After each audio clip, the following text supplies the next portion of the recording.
ទុកណាជាក្រុងប៉េកាំងដែលព្រួយបារម្ភពីឯករាជ្យភាពរបស់ខ្លួនចាប់ដើមធ្វើកិច្ចចរចា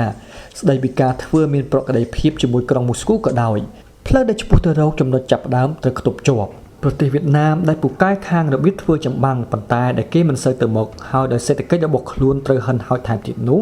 បានចាប់ផ្ដើមស្វែងរកការខិតចូលជិតគ្នាជាមួយសហរដ្ឋអាមេរិកជាថ្មីព្រោះខ្លួនបានធ្វើរបូតផុតពីដៃចំនួន2ដងរួចទៅហើយ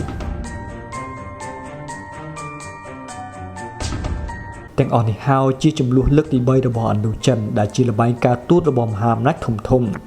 តាំងពីការហោះហើរនៅឧទ្ធម្ភាគចក្រចុងក្រោយលើដំបូលអគារស្ថានទូតអាមេរិកប្រចាំក្រុងព្រៃនគរអ្វីដែលកើតមាននៅឥណ្ឌូចិនបានបង្ហាញឲ្យឃើញយ៉ាងច្បាស់ថា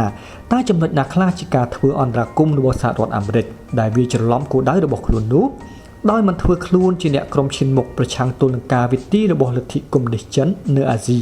ដោយតែក្រុមអ្នកជំនាញអាមេរិកភ័យខ្លាចពីបញ្ហានេះប្រទេសវៀតណាមមិនសូវបង្អែបង្អង់ប្រែក្លាយខ្លួនទៅជាគូប្រជែងនឹងប្រទេសចិន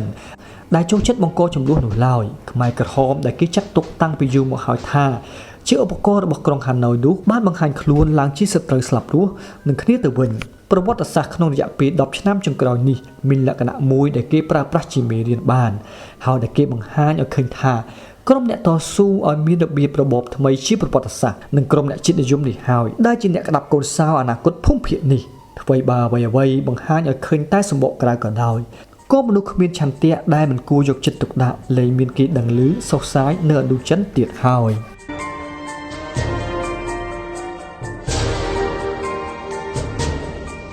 ចំពោះទី1ភាពជាសត្រូវនឹងគ្នាដំបូង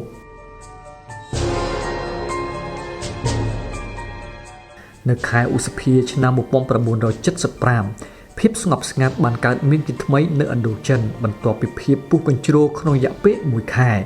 សម្លេងញ័ររំដំនៅវងយន្តហោះដែលហោះឆ្វេងឆ្វាត់នៅលើអាកាសដើម្បីស្វែងរកអ្នករួចផុតពីសេចក្តីស្លាប់បានរលត់សូន្យឈឹងប្រតិបត្តិការជួយសង្គ្រោះអ្នកភៀសខ្លួនតាមទូករាប់រយគ្រឿងដែលបើករត់ចេញយ៉ាងអស់ល្បឿនពីប្រទេសវៀតណាមនោះ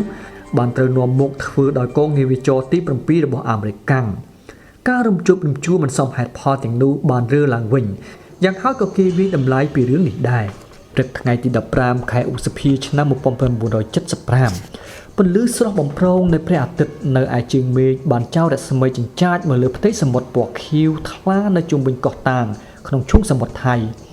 នៅពេលដែលសម្លេងមួយដែលជាលក្ខណៈពិសេសនៃសង្គ្រាមបានលាន់លឺឡើងជាថ្មីនៅទិសខាងលិចឧទ្ធម្ភាគចក្រ11គ្រឿងបានលេចឡើងស្ទង់នៅឯនាជើងមេឃឧទ្ធម្ភាគចក្រប្រភេទ Julie Green Giant និងកូនណាយនៃកងអាកាសចរអាមេរិកបានតម្រង់ក្បាលឆ្ពោះមករកកោះរបស់កម្ពុជាកម្មវត្ថុរបស់គេគឺស្វែងរកកប៉ាល់ដឹកកុងតឺន័រចំណាស់មួយគ្រឿងរបស់អាមេរិកឈ្មោះ Mayanger ដែលត្រូវរុញច្រានដោយទឹករលកហើយទម្លាក់យុទ្ធការនៅត្រង់សមុទ្រក្បែរកោះតាងកាលពីថ្ងៃទី12ខែឧសភានាវាតូចមួយរបស់កម្ពុជាដែលផ្ទុកទៅដោយយុទ្ធជនក្មេងៗនៅក្នុងសម្លៀកបំពាក់ពណ៌ខ្មៅបានវាយដណ្ដើមយកនាវានេះដោយកម្លាំងនៅក្នុងលំហសមុទ្រត្រង់តំបន់កោះពូឡាវ៉ៃដែលនៅឆ្ងាយមកភាគខាងត្បូងទៀតដោយឆ្លើយតបទៅនឹងការបញ្ជូនសញ្ញាប្រាប់ពីគ្រោះអាសន្នរបស់នាវាលោកប្រធានាធិបតី Heraford បានចេញបទបញ្ជាឲ្យកងឯកភាពឧទ្ធម្ភាគចក្រមួយនៃកងអាកាសចរអាមេរិកដែលសម្ជួតប្រចាំការនៅមូលដ្ឋានអូតាប៉ាវប្រទេសថៃនិងម៉ារីននៃកងនាវាចរទី7ប្រចាំសមុទ្រប៉ាស៊ីហ្វិកចេញជួយសង្គ្រោះនាវា Mayanger និងក្រុមនាវិកចំនួន39នាក់ក្នុងពន្លឺមិនច្បាស់លាស់នៅពេលព្រឹកប្រហៀមនៅពេលដែលទាហានម៉ារីនប្រឹងប្រែងវាយលុកដណ្ដើមយកកោះនោះពួកគេពុំបានដឹងថាក្រុមនាវិកទាំងនោះត្រូវបានខ្មែរក្រហមផ្ទេរមកកាន់ដីគោកនៅឯកំពង់ផែកំពង់សោមរួចមកហើយទេម្យ៉ាងទៀតអ្នកយុទ្ធសាស្ត្រអាមេរិកក៏វិតម្លៃខុសយ៉ាងខ្លាំងពីកិច្ចការពារដ៏មុតរបស់កងទ័ពខ្មែរក្រហមដែលមានកំណើតជាកសិករមានអាវុធមិនគ្រប់គ្រាន់តែអាចទប់ទល់នឹងកងកម្លាំងដូរជួយសង្គ្រោះអាមេរិកយ៉ាងមានប្រសិទ្ធភាពបំផុតកប៉ាល់ទី1ប្រភេទកណាយបានបញ្ចុះទាហានម៉ារីនរបស់ខ្លួនឲ្យឡើងគោកសឹងតែមិនទាន់ចប់សពគ្រប់ផងស្រាប់តែនៅជួរដើមឈើដែលគ្របដណ្ដប់មកលើឆ្នេរខ្សាច់ស្នូបផ្ទុះនៃកំភ្លើងយន្តនិងកំភ្លើងវែងបានលាន់លឺឡើងដូចលាយផ្ទុះតាមការអះអាងរបស់អ្នករួចផុតពីគ្រោះថ្នាក់ម្នាក់ជាអ្នកបើកឧទ្ធម្ភាគចក្រដែលស្ថិតនៅក្រោមការប៉ះទង្គិចខាងផ្លូវចិត្តនៅឡើយបាននិយាយថានោះជាគម្រោងផ្កាសាបាំងមួយសម្រាប់ណូអែល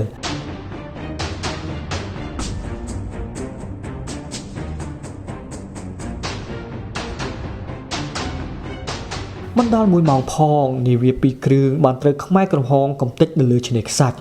នៅលើកោះគ្មានអ្នកណាជួយសង្គ្រោះអ្នកណាឡើយលើកលែងតែទាហានម៉ារីននោះផ្ទាល់ដែលមិនអាចធ្វើអ្វីកើតសោះក្រោមភ្លៀងគ្រាប់កំភ្លើងរបស់កម្ពុជា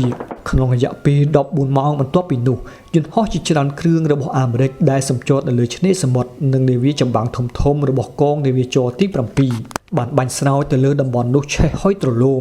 ត្រូវធ្វើឲ្យភ័ន្តភាំងស្មារតីដោយការបង្ហាញកម្លាំងនេះខ្មែរក្រហមបានព្រមដោះលែងក្រុមនាវិកកប៉ាល់យ៉ាងឆាប់រហ័សប៉ុន្តែទាហានម៉ារីនដែលជាប់អន្ទាក់នៅលើកោះតាងនោះពុំទាន់ដោះលែងឲ្យរួចខ្លួននៅឡើយទេ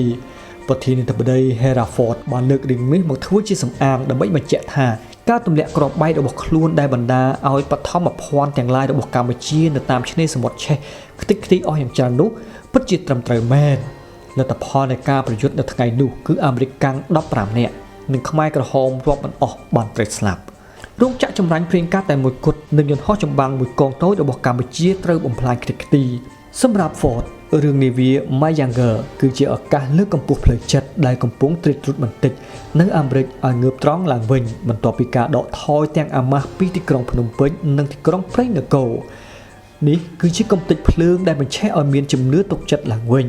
សហរដ្ឋអាមេរិកទើបនឹងឆ្លងកាត់រយៈពេលដ៏ខ្មៅងងឹតមួយនៅសម័យកាលរបស់ខ្លួនដូច្នេះប្រតិបត្តិការនេះអាចបើកឱកាសឲ្យខ្លួនត្រឡប់ទំព័រនិងកំណត់ទិសដៅជាថ្មីម្ដងទៀតអំណេះតទៅសហរដ្ឋអាមេរិកនឹងចំណាយពេលវេលាទាំងអស់របស់ខ្លួនដើម្បីរួមមុខរបួសកន្លងមកអាមេរិកកាំងបានបោះបង់ឥណ្ឌូចិនឲ្យវិលទៅរកភាពមិនប្រកបប្រជាជាថ្មីម្ដងទៀត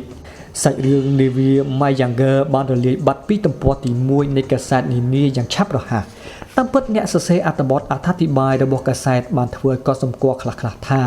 នេះគ្រាន់តែជាព្រឹត្តិការណ៍បន្ទាប់បន្សំប៉ុណ្ណោះនៅក្នុងចំនួនមួយដែលគេនិយាយថារឹតតែធ្ងន់ធ្ងរជាងមុនទៅទៀតគឺបដិបត្តិភាពដណ្ដើមទឹកដីគ្នារវាងប្រទេសជិតខាងពីរដែលបញ្ឈប់យូរមកហើយការប្រយុទ្ធចុងក្រោយដើម្បីស្ដារកិត្តិយសរបស់សហរដ្ឋអាមេរិកនៅឥណ្ឌូចិនបានជួយឲ្យមានការបិទបាំងសញ្ញាឲ្យដឹងដំបូងនៅសង្គ្រាមថ្មីមួយលើកនេះជាសង្គ្រាមសម្រាប់តែបងប្អូនឯងដែលកំពុងតែចាប់ផ្ដើមរវាងអតីតសមាមិត្តទាំងឡាយដែលការពីពេលថ្មីនេះបានពួតដៃគ្នាប្រយុទ្ធទល់នឹងសត្រូវរួមគឺអាមេរិកកាំងត្បិតអីការចាប់នាវា Mayanger បានកើតមាននៅក្នុងជំហាននៃការវាយប្រហាររបស់ខ្មែរក្រហមទៅលើកោះទាំងឡាយក្នុងឈូងសមុទ្រដែលកាន់កាប់ដោយវៀតណាមដែរទាហានខ្មែរក្រហមក្មេងៗដែលពុះពោទៅដោយកំហឹងបានវាយប្រហារនាវា Mayanger ជាមួយនឹងកាំភ្លើង AK-47 របស់ខ្លួនប៉ុណ្ណោះតាមពិតគឺខ្មែរក្រហមចង់បង្ហាញឲ្យឃើញពីអធិបតេយ្យភាពទាំងស្រុងរបស់ខ្លួនជាថ្មីលើព្រំដែនសមុទ្រ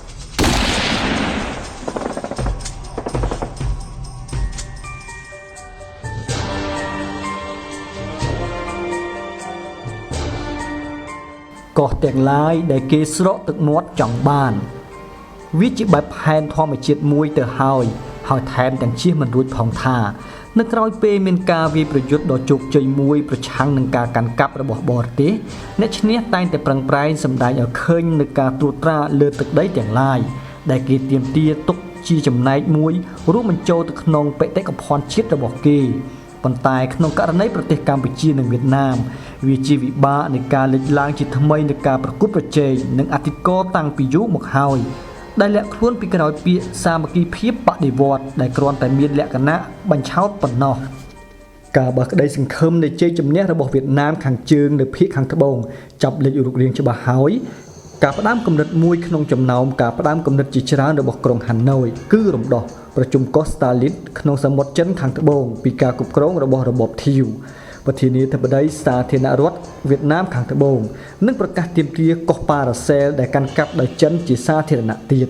តែក្នុងរវាងប្រមាណសប្តាហ៍ប៉ុណ្ណោះក្រោយការដណ្ដើមកាន់កាប់ទីក្រុងភ្នំពេញខ្មែរក្រហមបានដាក់ពង្រាយទ័ពភ្លាមដើម្បីការពារព្រំដែនគោកនិងសមុទ្រកងទ័ពជាច្រើនត្រូវបានបញ្ជូនទៅកាន់ឈូងសមុទ្រថៃដើម្បីកាន់កាប់ជាកម្មសិទ្ធិនៅកោះនានា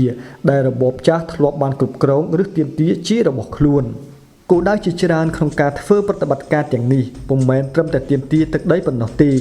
បំណងរបស់ខ្មែរក្រហមដែលរៀបចំរដ្ឋអំណាចរបស់ខ្លួនឲ្យមានស្ថិរភាពលើទឹកដីទាំងមូលនោះគឺការលើកជ្រងទង់ឯករាជ្យភាពឡើងវិញប្រឈមទល់មុខនឹងអ្នកឧបត្ថម្ភគាំពៀខ្លួនក្នុងសម័យសង្គ្រាមតាមទស្សនៈនយោបាយមួយពេលវេលាបានមកដល់ហើយសម្រាប់អ្នកបដិវត្តន៍វៀតណាមនិងកម្ពុជាក្នុងការជ្រើសរើសមាគ៌ាដើររៀងៗខ្លួនទោះជាពួកគេនៅខ្វែងគំនិតគ្នាខ្លះក៏ដោយ ដោយមិនអោបកសោបការវិនិច្ឆ័យផ្សេងដែលនាំរំខានដល់ឯករាជ្យភាពនិងសហប្រតិបត្តិការរបស់ខ្លួនដែលធ្លាប់មានក្នុងរយៈពេលធ្វើសង្គ្រាមឡើយតាំងពីចំនួនផ្សេងរលត់ទៅវៀតណាមលែងរុញរានឹងពលអះអាងពីការទាមទារទឹកដីរបស់ខ្លួនចំពោះមុខប្រទេសចិនទៀតហើយកម្ពុជាក៏ធ្វើដូច្នេះចំពោះប្រទេសវៀតណាមដែរមួយផ្នែកបដិបកភាពជាប្រវត្តិសាស្ត្រដ៏ចាស់កម្រើរវាងប្រទេសចិននិងវៀតណាមហើយមួយផ្នែកទៀតរវាងប្រទេសវៀតណាមនិងកម្ពុជាធ្លាប់ត្រូវបង្ខំឲ្យនៅស្ងៀមស្ងាត់ដោយធ្វើអាណានិគមរបស់បារាំងនិងអន្តរាគមន៍របស់អាមេរិកនៅក្នុងតំបន់នេះអំណេះតទៅរឿងនេះអាចចូលមកបំពេញចន្លោះនៅខាងមុខឆាកដែលពីដំបូងធ្វើឡើងដោយស្ងាត់បន្ទាប់មកប្រកបដោយភាពខ្លាំងក្លាមួយកាន់តែរីកធំឡើងថ្វីបើកំពុងអះអាងពីការទាមទារទឹកដីតែរៀងខ្លួនជាចំហក៏ដោយក៏ដំណាក់កាលនេះគ្មានរបបបដិវត្តន៍ណាមួយក្នុងចំណោមរបបបដិវត្តន៍ទាំងពីរមិនដោយខ្លួនឲ្យធ្លាក់ទៅក្នុងចំនួនមួយដែលមានទំហំធំដែរភាពចាំបាច់ដែលពួកគេយល់ឃើញដូចគ្នាក្នុងការរៀបចំរដ្ឋអំណាចរបស់ខ្លួនក្នុងប្រទេសនិងការដោះស្រាយបញ្ហាយ៉ាងច្រើនឥតគណនាបន្ទាប់ពីសម័យសង្គ្រាមបានបង្ខំឲ្យមានការខិតចូលជិតគ្នាមួយយ៉ាងប្រយ័ត្នប្រយែងម្យ៉ាងទៀតមេដឹកនាំចិនយ៉ាងសំខាន់ពីររូបម៉ៅសេងតុងនិងជូអិនឡាយបានស្លាប់បាត់ទៅហើយបន្ទាប់ភ្លាមនោះប្រទេសចិនដែលជាតួឯកសំខាន់មួយក្នុងចំណោមតួឯកសំខាន់នៃចំនួនថ្មីពុំយល់ព្រមឲ្យមានការយកចិត្តទុកដាក់ទាំងអស់ចំពោះបញ្ហាផ្សេងដែលកើតឡើងនៅតាមព្រំដែនភាគខាងត្បូងរបស់ខ្លួនឡើយដូច្នេះដោយសារតែការជាប់រវល់ដោះស្រាយរឿងផ្ទៃក្នុងរបស់តួឯកទាំងនោះចំនួននេះបានកំណត់នូវការផ្អាកមួយរយៈពេលប៉ុន្តែការបារម្ភភ័យខ្លាចដែលដកជាប់យ៉ាងជ្រៅក្នុងផ្នត់គំនិតដែលពួកគេមានទៅវិញទៅមកភ័យចតានិងភាពសមហេតុផលនៃនយោបាយក្នុងនិងក្រៅប្រទេសដែលខ្វែងគ្នាយ៉ាងខ្លាំងនោះបានបង្ខំឲ្យប្រទេសកម្ពុជានិងចិនធ្លាក់ទៅក្នុងការប្រឈមមុខដាក់គ្នាជាមួយប្រទេសវៀតណាមយ៉ាងឆាប់រហ័ស